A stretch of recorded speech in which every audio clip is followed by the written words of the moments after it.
AITAH for posing as my wife to get answers about her emotional affair? I recently caught my wife in an emotional affair.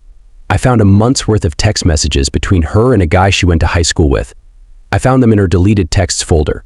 She did not know about that feature on iPhones. There was some low-key sexting, flirting, and she was deliberately conspiring with him to hide the entire thing from me. No nude photos, but some that were definitely suggestive in nature and highly inappropriate. His number wasn't listed in her contacts, and she would say things like "hubby's home," "talk to you after the weekend." She even said she loved him a few times. I confronted her, and she immediately said, "I promise you, it's not what you think." She sat there and let me read through every text. They even had a few very long 2 to 3 hours late-night phone calls on nights I wasn't home. I spend 2 nights every week away from home because of work. Obviously, my first thought is they've met up and had sex. The text messages, however, didn't seem to indicate that.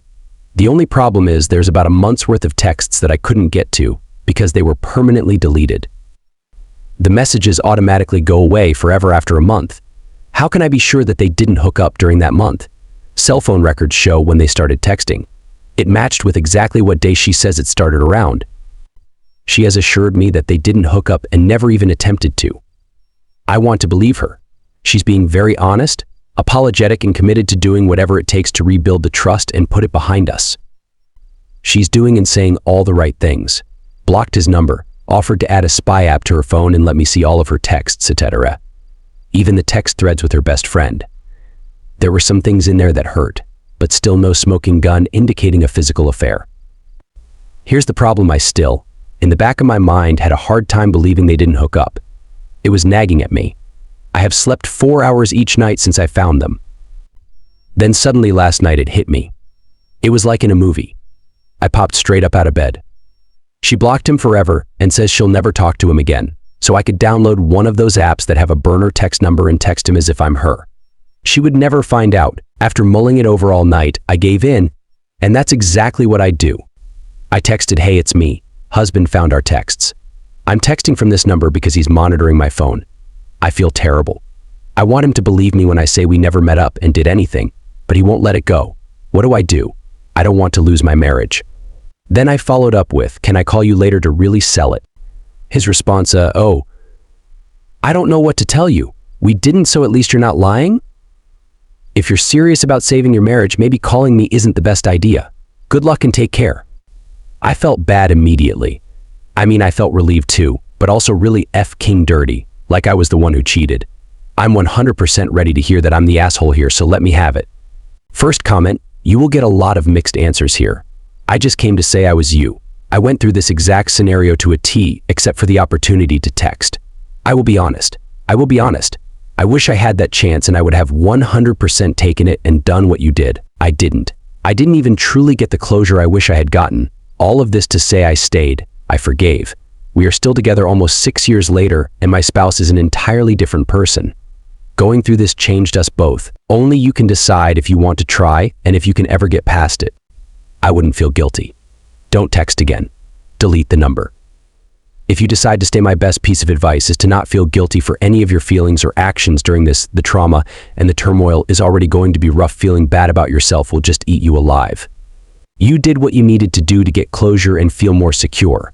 Nothing to feel bad about. If you decide to stay, you have to be 100% honest throughout about your feelings, insecurity, and concerns. You have to tell her and talk about it. That's what got us through.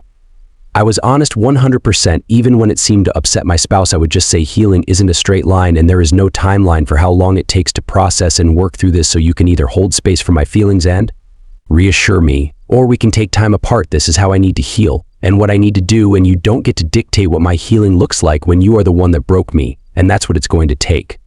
Good luck with whatever you choose, but NTA. Second comment, this. I'm in a similar situation. I also stayed with my spouse, and we're both better people. It takes a lot of work, commitment, couples therapy, true conversations with yourself and each other. Trust is damn hard to rebuild, but it's not impossible. Not gonna lie, if you decide to stick around, it's gonna be rough for a bit. There will be nagging thoughts, there will be hard days, but it gets easier. Just be honest when you have those nagging thoughts, and identify what you need in that moment, and communicate it to your wife. Sometimes you don't know what you need, but when it comes down to it, just talking about it will help. I highly recommend the two of you get and listen to the audiobook The State of Affairs by Esther Perel. Listen to it together, pause between chapters, talk about it, empathize with each other, and use this as a learning experience. It will get easier. Good luck. Third comment, she said she liked the attention she was getting. The sexting was pretty low-key. Basically him steering conversations into SUL stuff and her just letting him take the lead. Mostly flirty stuff and a lot of back-and-forth banter. She said that at first it was innocent. He sent her a Facebook message catching up. They went to high school together. She had always had a thing for him in high school, but they never did anything. Then they got phone numbers and started actually texting. She said it started with just talking about their lives and he started getting flirty. She didn't shut it down because she liked the attention. She explained that the I love yous were meant in a friendly way, like saying it to a bestie. I asked her point blank exactly what you asked, where did you see this going? She said she honestly had no plans of it going further than texting, but admitted she wasn't thinking that far ahead, and that I'm probably right that had I not caught it 2 months in, it could have gotten physical. Which I agree with completely. Fourth comment, that's a loaded question. Honestly, our marriage has been going through a very rough patch. I haven't been the best husband. She hasn't been the best wife. We've been just going through the motions and not showing much love toward each other at all. Our sex life had been stagnant and we weren't communicating with each other at all. None of that excuses infidelity, and I'm not saying it does, by the way. So after this confrontation, we've spent the last several days really getting it all out in the open and talking to each other, realizing how bad we let our marriage get, wanting to make the effort to get back to a better place and not let it get that bad again. So maybe something physical would have happened, but it didn't, or at the very least, all signs are pointing to it didn't. I don't want to throw away our marriage and the life we've built if I think through counseling and effort, we can be happy together again. Fifth comment, a lot of people are going to say divorce, divorce. That's just noise. The only person who knows if a marriage is truly over is either the husband or wife. People don't realize an outside event is a catalyst for seeing real issues in a marriage. Sometimes it's a car accident or a serious illness. Sometimes it's your heart wavering a bit, which makes you stop and think, WTF happened to us? Why are we like this? The fact that you're both trying to work through it is promising, but she does need to know she's in the doghouse for a bit.